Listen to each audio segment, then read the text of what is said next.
You're locked out of contributing directly to a Roth IRA because you make too much money. You've heard about the backdoor strategy from colleagues, maybe even your accountant mentioned it.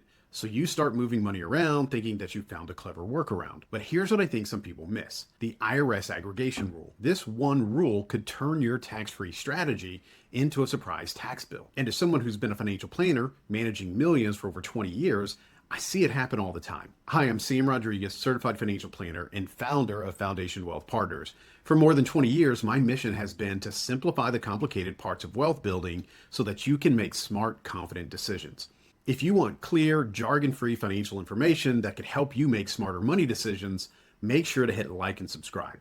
It really helps the channel grow, and it tells me that you want more videos that cut through the noise and give you practical strategies you can actually use. So in today's video, I'm going to show you what can go wrong with backdoor Roth contributions, why the IRS aggregation rule can catch high earners off guard, and probably most importantly, how you may be able to avoid this mistake and do it right so that way you don't end up paying taxes that you never expected. Let's start with the basics, because understanding the problem helps you appreciate the solution. In 2025, if you're a single filer and your modified adjusted gross income is $150,000 or more, you're completely locked out of making direct Roth IRA contributions. For married couples filing jointly, that phase out starts at $236,000.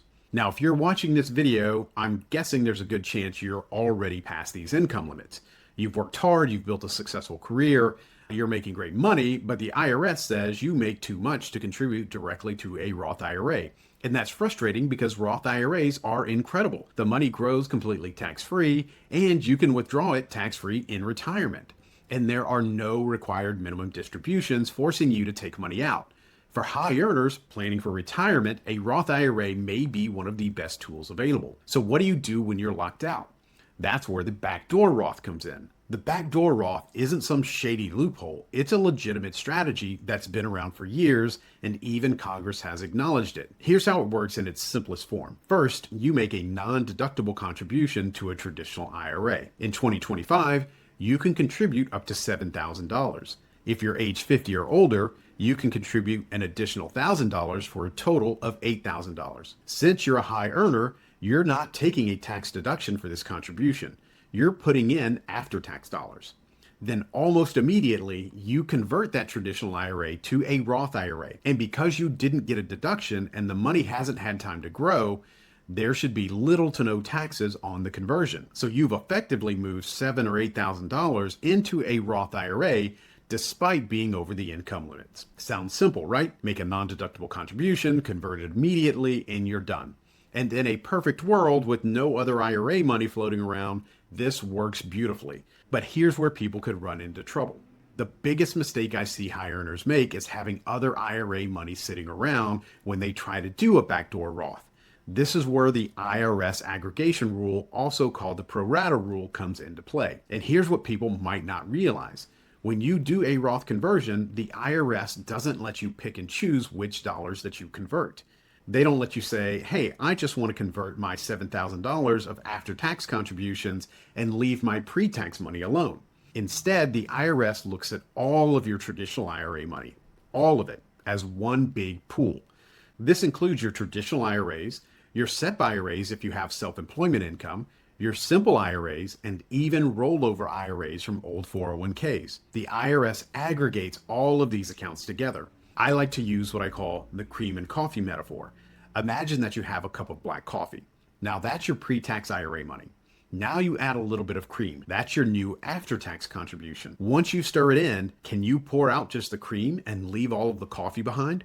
Of course not. It's all mixed together. And that's exactly how the IRS treats your IRA money. Once you have both pre-tax and after-tax dollars in the IRA universe, you cannot separate them for conversion purposes. Let me show you how this plays out with real numbers, because this is where people can get hit with unexpected tax bills. Let's say you have $95,000 sitting in a rollover IRA from an old 401k. Maybe you changed jobs 5 years ago and rolled it over, and it's just been sitting there growing. Now you decide to do a backdoor Roth, so you contribute $7,000 of after-tax money to a traditional IRA, and then you immediately convert it to a Roth. You're thinking, great, I converted $7,000 of after-tax money, so there's no tax bill. But that's not how the IRS sees it. Here's the calculation. You now have $102,000 total in IRA money. That's $95,000 pre-tax plus $7,000 after tax.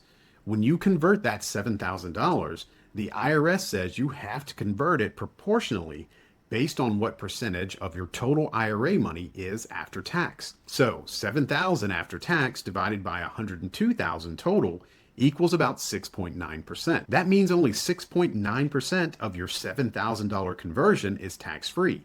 That's about $483. The remaining 93.1%, or roughly $6,517, is taxable at your ordinary income tax rate. If you're in the 35% tax bracket, that can be over $2,000 in unexpected taxes. You thought you were doing a clean backdoor Roth with no tax consequences, but instead you're getting hit with a big tax bill. This is the big mistake I see over and over again. Let me walk you through the most common scenarios where high earners get tripped up by this rule. First is the forgotten rollover IRA. You changed jobs maybe even a couple of times. Each time you rolled your old 401k into an IRA thinking you were being smart and keeping your retirement money organized. But now that IRA is sitting there, and it's contaminating your ability to do a clean backdoor Roth. Second is the side business SEP IRA. So maybe you have a successful W-2 job, but you also do some consulting or you have a side business. So you set up a SEP IRA to save even more for retirement, which is great. But now that SEP IRA counts against you for the pro-rata rule. Third is accumulated traditional IRA contributions over the years. Maybe before you were earning a high salary, you made deductible traditional IRA contributions. You haven't touched that account in years,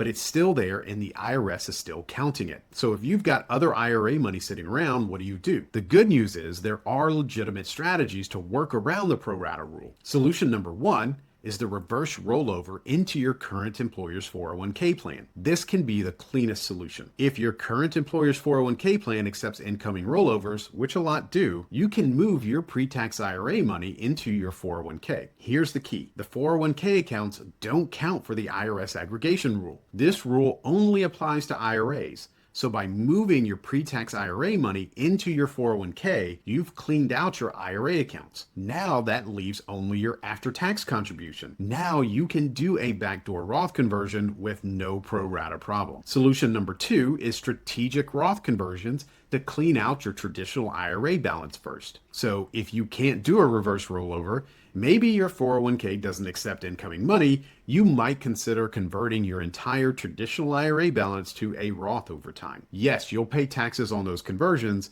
but you're doing it strategically, maybe in lower income years or spreading it out over several years to manage the tax hit. And once your traditional IRA balance is down to zero or close to it, you can then do a clean backdoor Roth contribution going forward. Solution number three is timing considerations and planning ahead.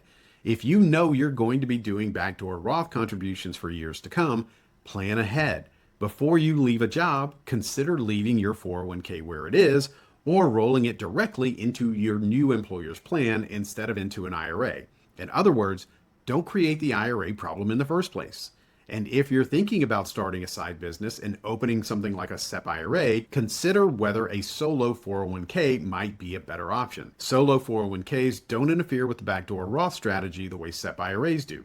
And having a plan for your backdoor Roth conversions means understanding all of these moving pieces before you make the contribution. One last thing to check. Check if your current employer's 401k plan allows for Roth contributions. Many 401k plans allow you to make Roth contributions now, and you will not be subject to the income limitations. This can be a really simple way to get money into a Roth account. Look, the backdoor Roth can be an incredibly valuable strategy for high earners, but only if you do it right. The IRS aggregation rule is not something to mess around with, and I've seen too many successful professionals get hit with unexpected tax bills because they didn't know about this rule or they thought they could work around it. I appreciate you spending a few minutes with me today.